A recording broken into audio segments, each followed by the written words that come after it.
여러분들은 가을을 어떻게 보내고 계십니까? 저는 이 가을 그러면 이제 봄과 많은 비교를 하게 됩니다.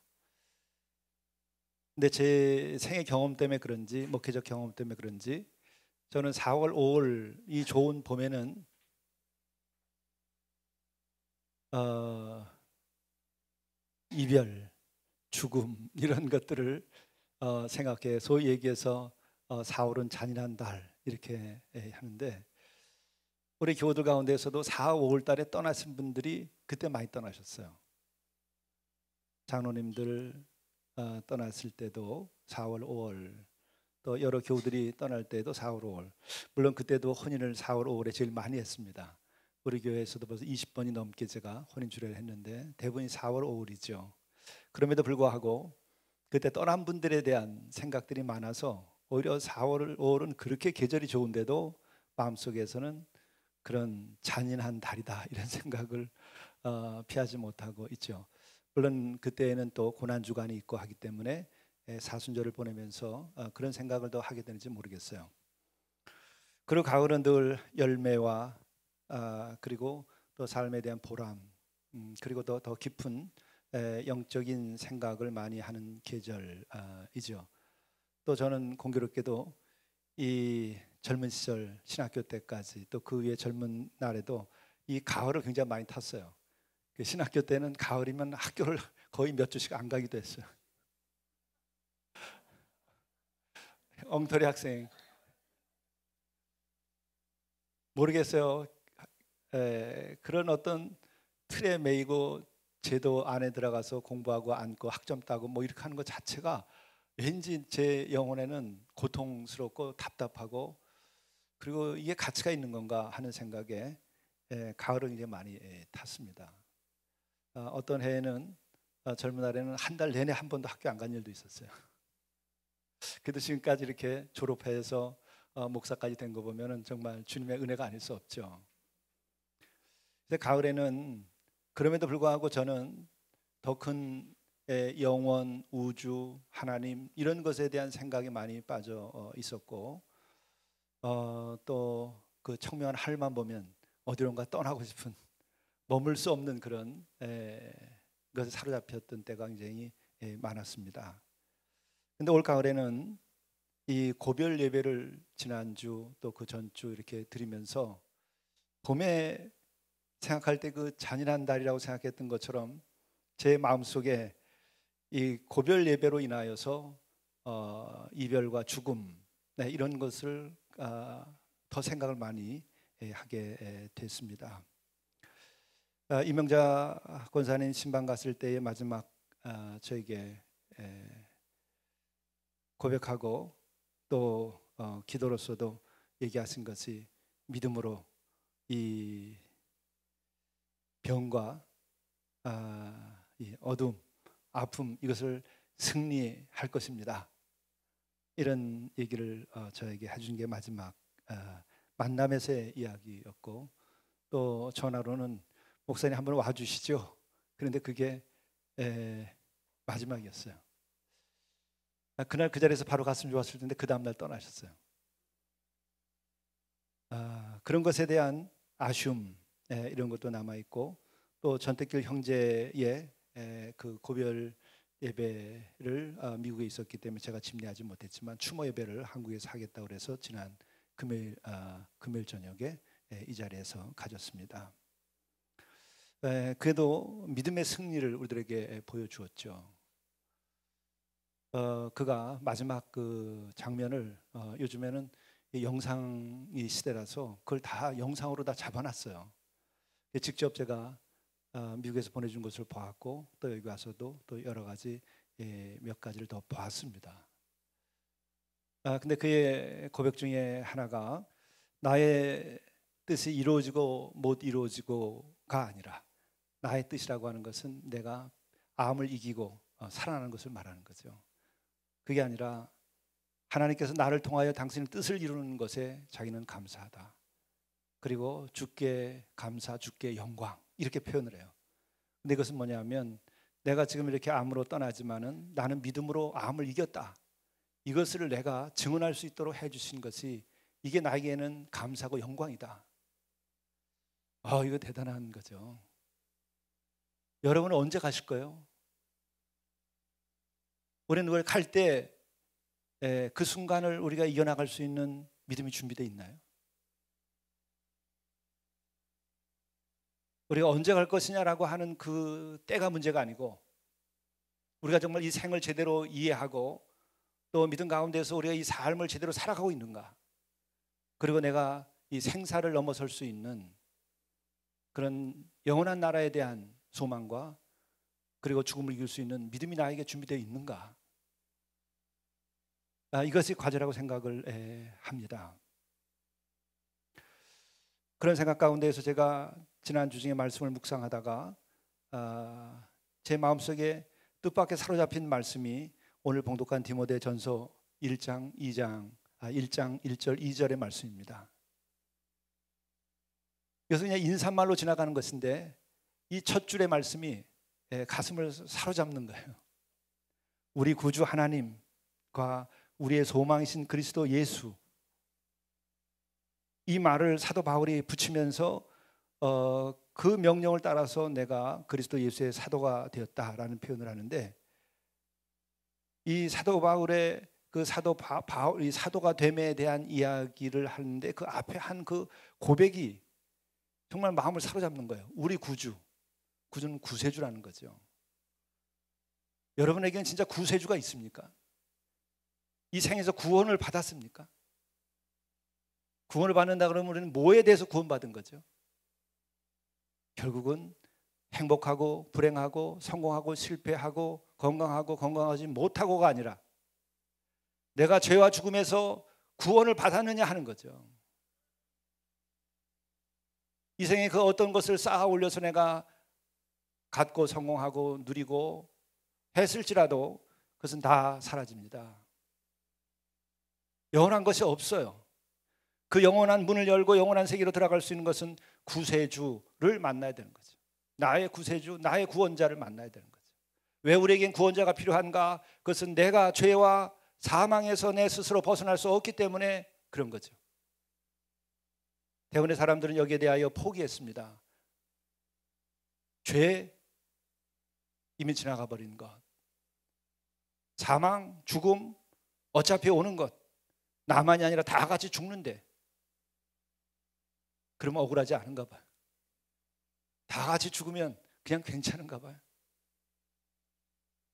근데 그런 데에 대해서도 아니라고 말하는 그 영혼의 외침이 있어야 되는 거죠. 진정으로 구세주, 구주가 되려면 우리들에게 행복을 주고 우리들에게 성공을 주고 우리들에게 많은 물질을 주고 우리의 얼굴 낯을 내고 다닐 수 있는 명예를 주는 것이 아니라, 그것은 다 사라지는데 그것이 아니고 나에게 죽음을 넘어설 수 있는, 나의 죄에 살면서 지은 모든 죄를 다 벗어버릴 수 있는, 내가 할 수 없는 것을 해줄 수 있는 그분이 구주시죠. 성공, 구주 없어도 됩니다. 행복, 구주 없어도 돼요. 나의 명예라든지 또 내가 권세를 부리고 세상에서 많은 것을 누리고 사는 것은 구주 없어도 됩니다. 무엇이라도 우리가 다 될 수 있을지도 몰라요. 인간이 다 해결할 수 있을지도 몰라요. 그러나 우리는 죄 사함과 사망을 이기는 영생에 이르는 것은 구주 없이는 불가능한 겁니다. 지식으로도 불가능하고 AI 시대라고 해서 AI로 하더라도 불가능한 것이죠. 아무리 의학이 발전을 한다 하더라도, 그래 우리가 우리의 생명을 갖다 무한대로 우리들이 다시 복제해서 만들어낼 수 있다고도 합시다. 그렇다고 하면 그 영혼 속에 죄와 사망은 없나요? 사망을 연장할 것뿐이지 사망이 없어지는 것이 아닙니다. 죄에 대하여 우리가 무감각해지는 것뿐이지 죄를 벗어나는 것은 아닙니다. 그것에 대해서는 우리들이 구주가 필요하다는 거죠. 그것을 알아야 돼요. 그래서 우리 구주 하나님과 그리고 우리의 소망이신 그리스도. 우리에게 소망은 뭘까요? 우리는 성경에서 말하고 있는 소망과 우리의 어떤 디자이어, 우리의 어떤 욕망과 또 우리의 필요, 어떤 니즈, 이것을 우리가 구분하지 못해요. 성서에서 말하고 있는 소망은 죄와 죽음을 넘어서는 소망을 말하는 거예요. 영원한 것만이 소망이 될 수 있어요. 영원한 생명만이 소망이 될 수 있어요. 성경에서 말하고 있는 것은 바로 그예요. 근데 우리는 지금의 작은 문제에서 벗어나는 정도를 소망이라고 말하는데 성서가 말하는 소망은 그런 것들 아닙니다.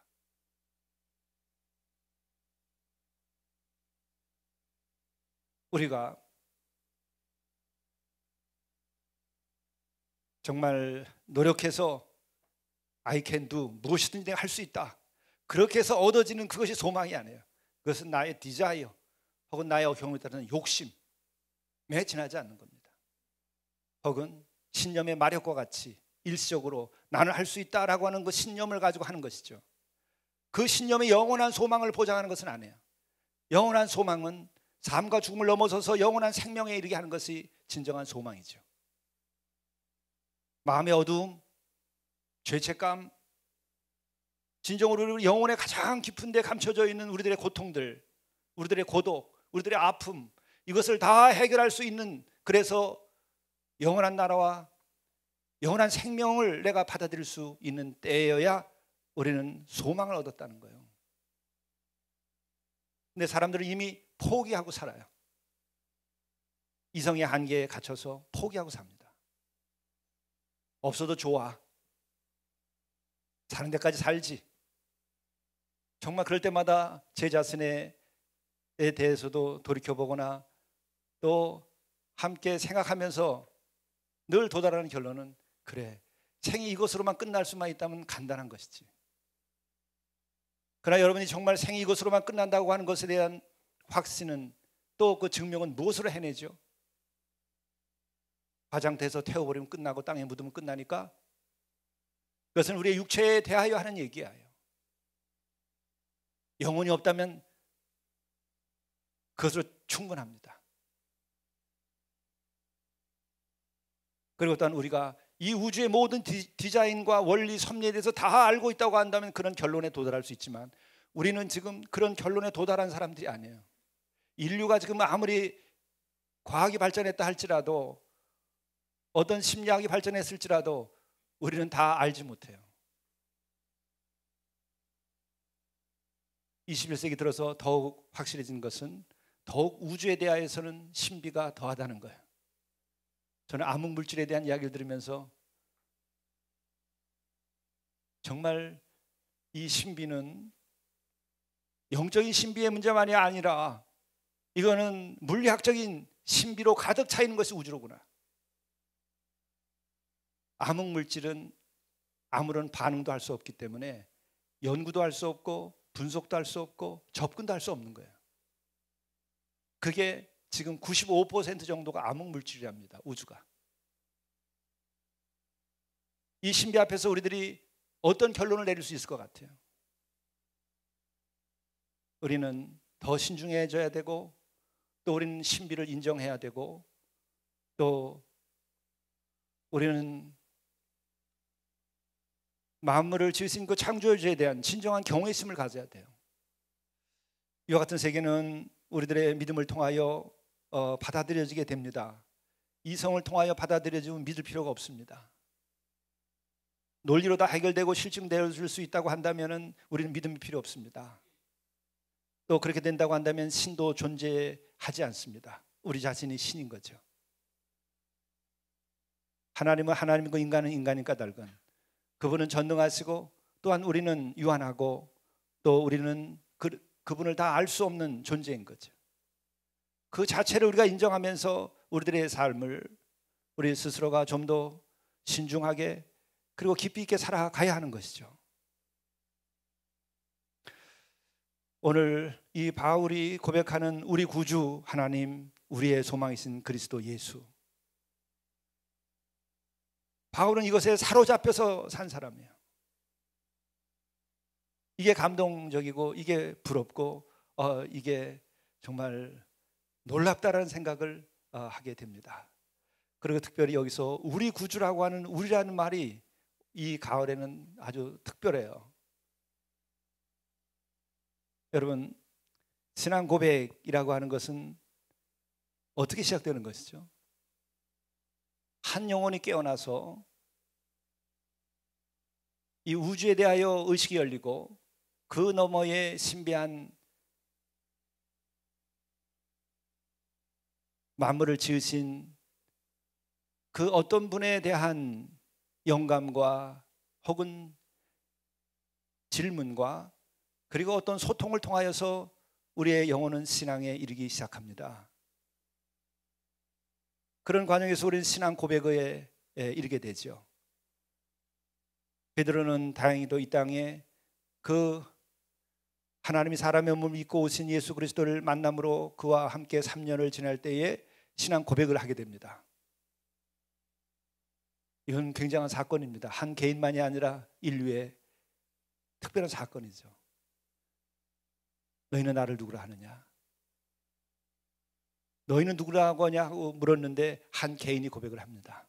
다 함께 고백한 것이 아니라 베드로가 주는 그리스도시요 살아계신 하나님의 아들입니다.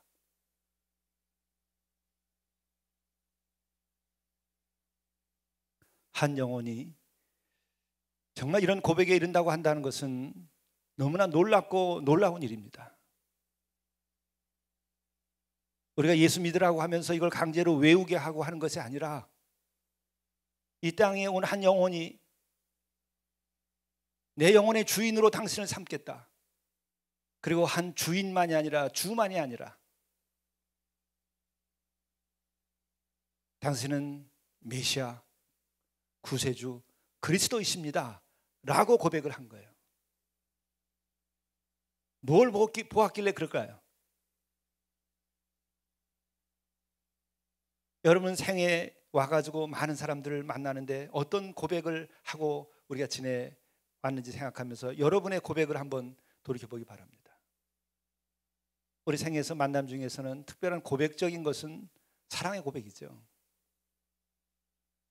어느 날 태어난 한 영혼이 자라나면서 어느 때가 이르게 되면 남자와 여자 또 서로 어떤 만남을 통해서 사랑의 고백을 합니다. 그 고백을 하게 되면 그 감동 속에서 일생 너는 나의 벗이 되고 뿐만 아니라 지금 경우에 따라서는 일생 나와 함께 사는 아내가 되고 남편이 됩니다. 이 생에서 이 고백이라고 하는 것, 사랑의 고백이라고 하는 것은 놀라운 거죠. 그 순간부터 우리의 삶은 그 두 사람의 관계로 인하여서 새로운 지평이 열리게 되죠. 세상이 아름답게도 보이게 되고 때로는 그것이 깨질 때는 세상이 가장 비참한 비극으로 느껴지기도 하고, 그런데 그러한 만남 가운데에서 당신은 나의 영혼의 주인이라고, 내 인생의 주인이라고, 주라고 고백하는 그 누군가를 베드로는 만난 거예요. 여러분 그런 누군가를 만났습니까? 그래서 예수 믿습니까?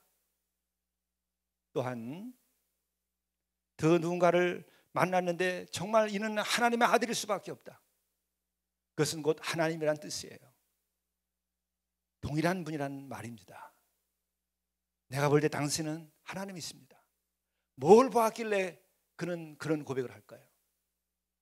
한 여인을, 한 남자를 정말 내가 그와 만남으로써 사랑의 고백을 할 때에 우리가 그 감격과 감동을 가지고 우리들의 새로운 인생을 시작하게 되는데, 내 영혼의 주인으로 또한 나의 영원한 구원자로서 내가 그분을 만났다고 한다면 어떤 일이 벌어지는 것이며 또한 무엇 때문에 그렇게 고백할 수 있었겠는가를 생각해야 되는 거죠.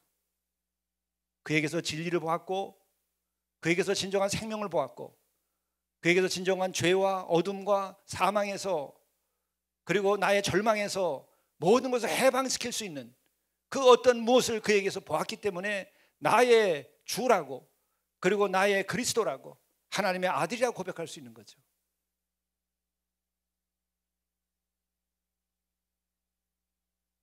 그는 눈이 뜬 것입니다. 그의 영혼은 새로운 지력을 가지게 된 거예요. 여러분, 그분이 보입니까? 그래서 예수 믿는 것입니까? 베드로의 고백, 그리고 우리가 또한 그와 같은 고백을 할 때는 한 영혼으로서 고백하는 거예요.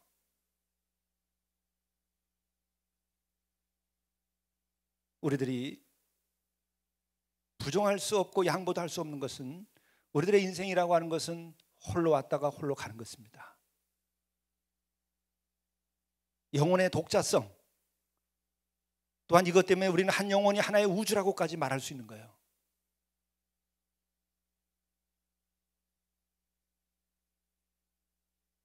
인생의 처음과 끝은 홀로 왔다가 홀로 가는 것입니다.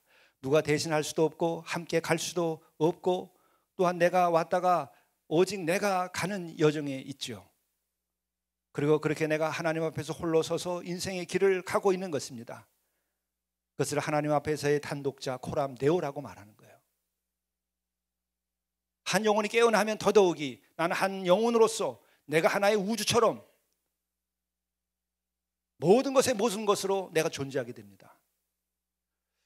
우리가 이와 같은 것은 홀로 왔다 홀로 가는 것에 대해서는 우리 일상에서도 많이 경험을 하죠. 깨어나지 않을지라도 경험하게 되죠. 수술실에 들어가는 자식을 바라보는 그 어머니의 눈빛을 보면 정말 애처롭고 가슴 저며하는 것을 봅니다. 대신 내가 수술대에 누워 수술 받고 싶어도 그렇게 해줄 수가 없는 거예요. 구원의 문제도 그렇습니다. 내가 회개해야 되고, 내가 주를 만나야 되고, 내가 당신은 나의 그리스도라고 고백할 수 있는 그 눈이 열려야 되는 거예요. 대신 누가 해줄 수가 없는 것입니다. 수술대에 홀로 누워본 분 계십니까? 그렇게 내가 사랑하던 아내 혹은 사랑하던 자식, 사랑하던 남편이 있지만 내가 이 수술대에 누워야 내가 해결되는 거예요. 그 누구도 해결해 줄 수 없는 겁니다. 우리들의 신앙의 고백도 마찬가지로 내가 해결해야 되는 거예요. 내가 만나야 되는 겁니다. 내가 예수를 영접해야 되는 겁니다. 그래서 내가 구원받고 내가 영생에 이르러야 되는 것이죠. 어머니 때문에 내가 구원받게 되지 않아요. 내 아내 때문에 내가 구원받게 되는 거 아니에요. 내 남편 때문에, 내 자식 때문에 그래서 되는 것이 아닙니다. 내 영혼이 깨어서 내가 그를 보아야 돼요. 그는 어떻게 보아도 내 영혼의 주인이시고 내가 그렇게밖에 고백할 수가 없다. 내 이 잘난 자존심과 내 가지고 있는 지성, 이 모든 것을 가지고도 내가 그를 감당할 수 없기 때문에 내가 그 앞에 무너져서 내가 당신은 나의 주라고 고백할 수 있는 은혜가 있어야 돼요.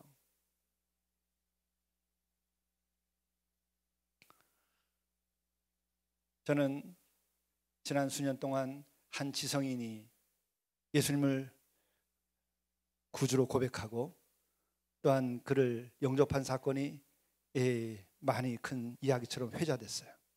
그래서 그분은 지성에서 영성이라고 하는 책을 썼어요. 지금 당대의 대표적인 지성인 가운데 하나죠. 지성의 마지막까지 그래도 갈 때까지 간 분이 아닌가 싶습니다. 주변 사람들은 당신같이 그렇게 배운 거 다 배운 사람이 어떻게 목사들한테 가서 머리 숙이고 세례를 받냐, 그리고 놀렸대. 세상 사람 잘났죠. 그러나 내가 잘난 것이지 이 우주 안에서 나의 존재가 어떤가 하는 것을 진정으로 본인들이 알고 있는가 스스로 생각할 때 잘났죠.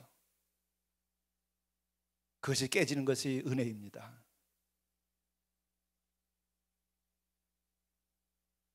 그것이 깨지는 것이 정말 은혜예요. 얼마나 잘났습니까, 이 시대 사람들.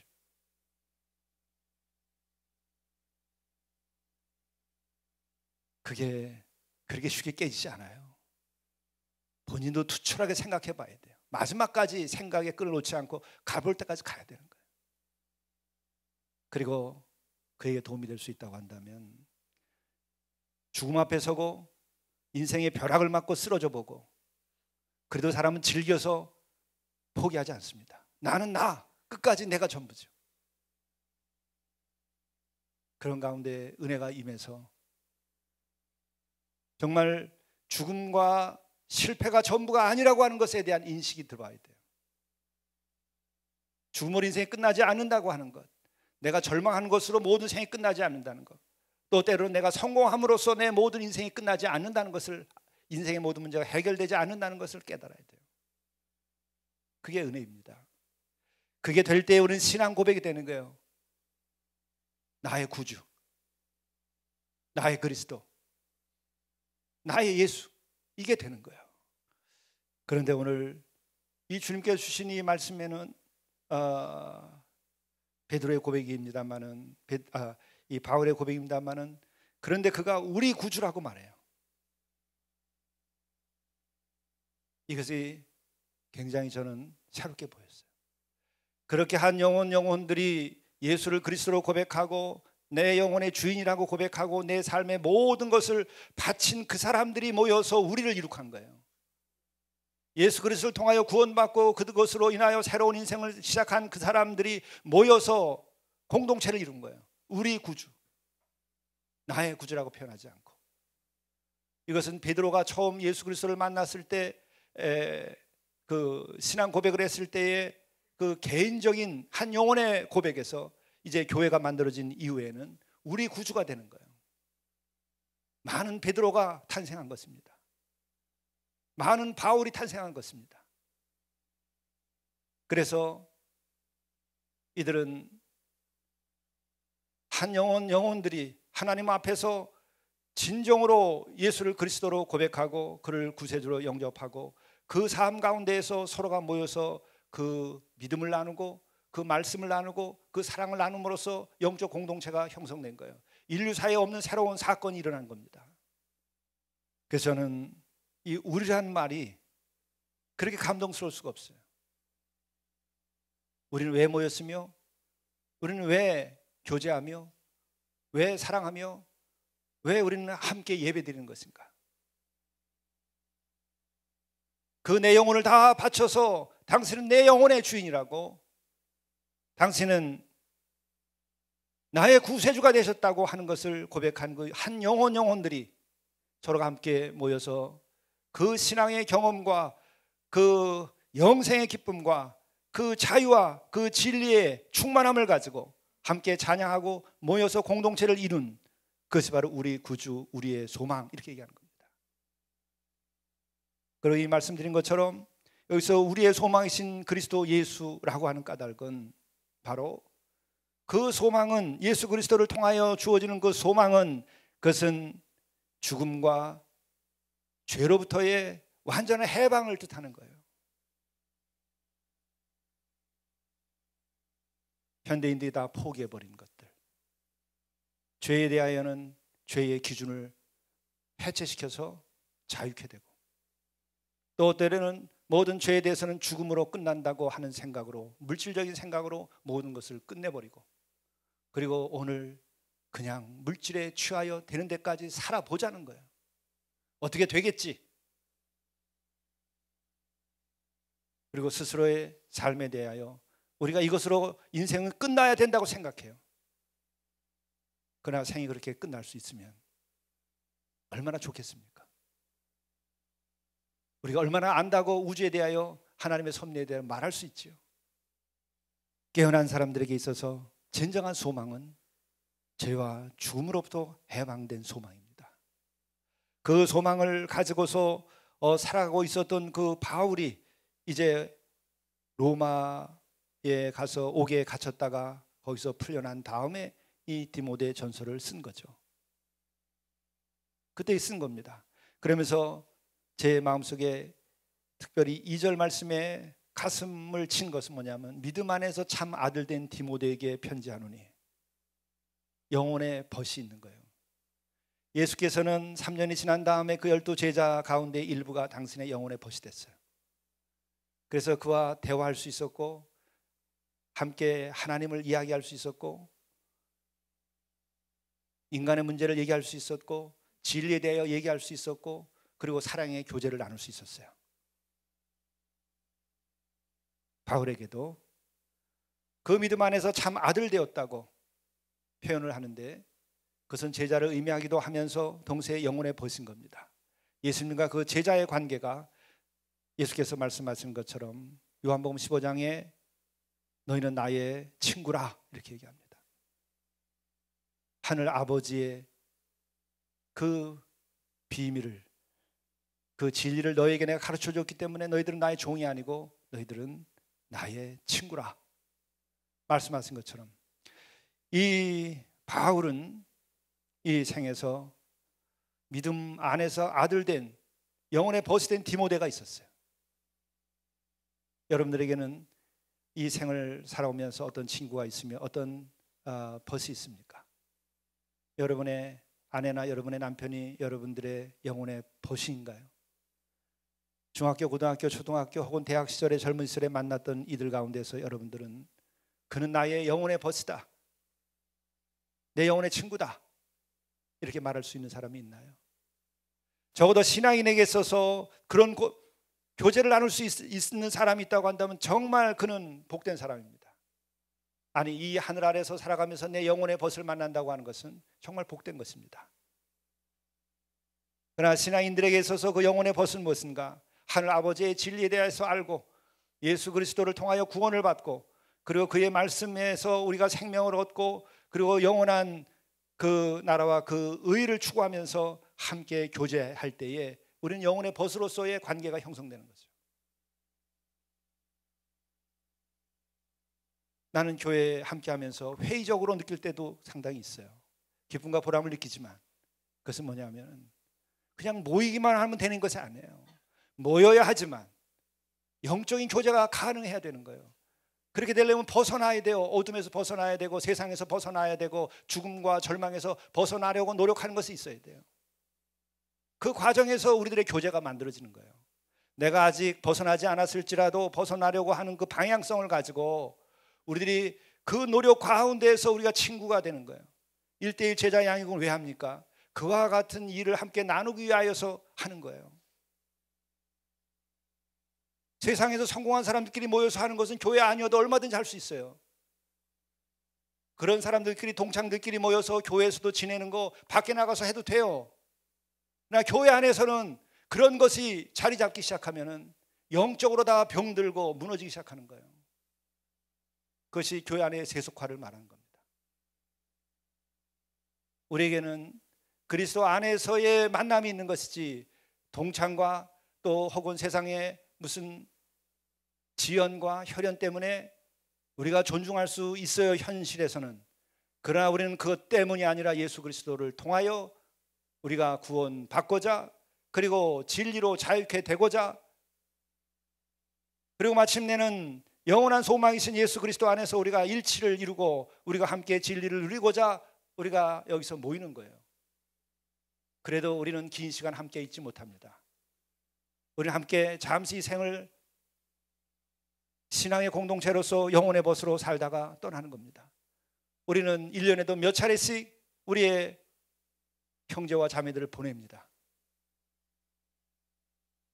우리가 가고 있는 여기는 영원한 것이 아니라 우리는 대합실일 수 있는 거고, 우리는 달리는 기차 안에서 때로 우리는 다음 역에서 누가 내려야 하는 거예요. 그가 내리는 것이 정말 다행히도 하나님 나라에 내리면은 정말 다행인 것이죠. 여기 열차에 탄 모든 사람들은 그 영원한 나라에, 하나님의 나라에 내려야 되는 거예요. 그것을 위하여 우리가 함께 교제하고 함께 말씀을 나누고 함께 예배드리는 것이지, 그렇지 않다고 한다면 여러분, 더 좋은 모임이 얼마나 많습니까? 얼마나 많아요.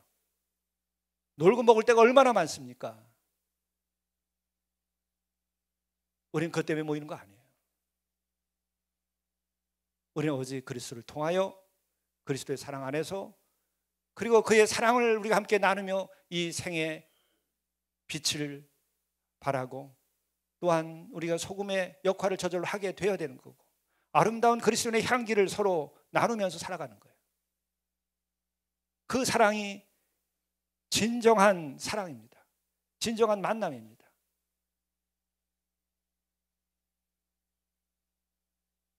바로 그와 같은 것을 바울은 자기가 만난 예수 그리스도의 은혜와 사랑과 구원에 대하여서 그 영생의 기쁨과 부활의 소망을 가지고 자기의 그 젊은이였던 디모데에게 전하여서 믿음의 아들로 삼은 거예요. 결국은 영혼의 벗으로 삼은 거죠. 외롭고 쓸쓸합니까? 내가 만난 예수 그리스도를 전하여서 그가 예수 그리스도를 영접하고 예수 그리스도로 변화된 가운데에 그가 진리를 알고 또한 진리로 자유케 된 가운데에서 또 그 과정에서 우리가 함께 나누면서 믿음의 아들을 세워야 되는 거예요. 나의 영혼의 벗을 내가 만들면 되는 거예요.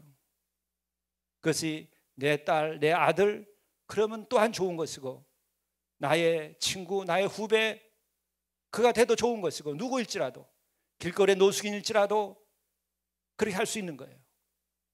저는 어저녁에 우리 사랑의 농장에 새롭게 참여한 형제의 짧은 고백의 글을 제가 접하면서 가슴이 맺었어요. 아, 우리의 10년의 노력이 헛되지 않구나. 우리 화요목요 식탁에 참여하면서 우리를 이렇게 대접할 수 있는가? 꽃을 꼽고 식탁에 정성껏 마련한 음식을 가져다 놓고 우리가 많은 빵을 먹고 밥을 먹어봤지만 이렇게 정성으로 우리에게 대접하는 것은 처음이다. 그러면서 그 고마움을 표하고 여기에 희망이 있다고 말하는 거예요.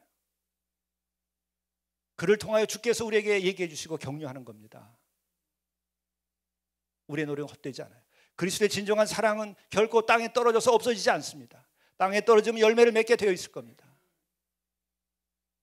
여러분의 가정에서도 여러분의 자녀들과 함께 그리스도의 사랑으로 새로운 관계를 맺으세요. 내가 어머니니까 아버지니까 육적으로 육의 관계에서가 아니고 영의 아들로 삼아야 돼요. 믿음 안에서 참 아들로 삼고 믿음 안에서 참 딸로 삼을 수 있도록 내 자신이 믿음을 키워야 돼요. 그러게 우리는 예수 그리스도와의 관계에서 다시금 신앙 고백을 새롭게 하고 그 신앙 고백 가운데서 우리들이 진정한 평안과 자유와 진리와 기쁨을 누리면서 영생의 소망 가운데에서 내가 내 자녀들을 그리고 내가 만나는 모든 사람들을 젊은이들을 또 나의 부모를 믿음의 아들로 영혼의 벗으로 만들면 됩니다.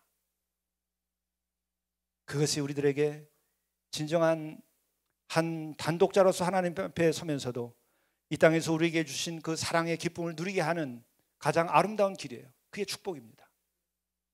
우리 교회에서는 이와 같은 성도의 교제가 늘 꽃피기를 간절히 바라고 우리가 함께 노력하여서 우리 안에도 참 믿음의 아들, 참 믿음의 딸들이 더 나오고 또한 우리가 이것으로서 모두가 다 함께 주 안에서 젊은이든지 나이 드신 분이든지 배웠든지 못 배웠든지 가졌든지 못 가졌든지 다 상관없이 영혼의 벗이 될 수 있기를 간절히 바랍니다.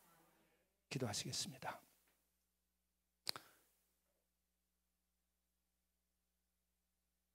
우리 구주 하나님과 우리의 소망이신 그리스도 예수, 이 고백을 한 바울과 같은 신앙의 고백을 가지고 또 그와 같은 영적 체험을 가지고 우리들이 주 안에서 죄와 절망과 죽음에서 자유케 되며 또한 세상에서 벗어나서 우리들이 살아갈 수 있도록 인도하여 주옵고 이 육적인 것에서 벗어나서 살아갈 수 있도록 인도하여 주시옵고 그 가운데서 다시금 이 땅에서 우리들이 진정으로 하루하루 아름다운 사랑의 꽃을 피우며 살아갈 수 있게 도와주시고 믿음 안에서 우리가 일치되게 하시고 또한 믿음의 아들과 딸들을 키워낼 수 있는 교회가 되게 하시고 그러한 가정이 되게 하시고 또한 우리의 이웃들을 진정으로 사랑하고 섬김으로 주께 함께 나와서 예수를 그리스도로 고백하며 우리가 또한 영혼의 벗이 될 수 있도록 도와주시고 또 이와 같은 신앙 고백 가운데서 우리 구주 안에서 우리가 진정한 영혼의 벗으로 교제하며 사랑하며 살아갈 수 있도록 인도해 주옵소서. 우리 주 예수 그리스도의 이름으로 간절히 기도드리옵나이다. 아멘.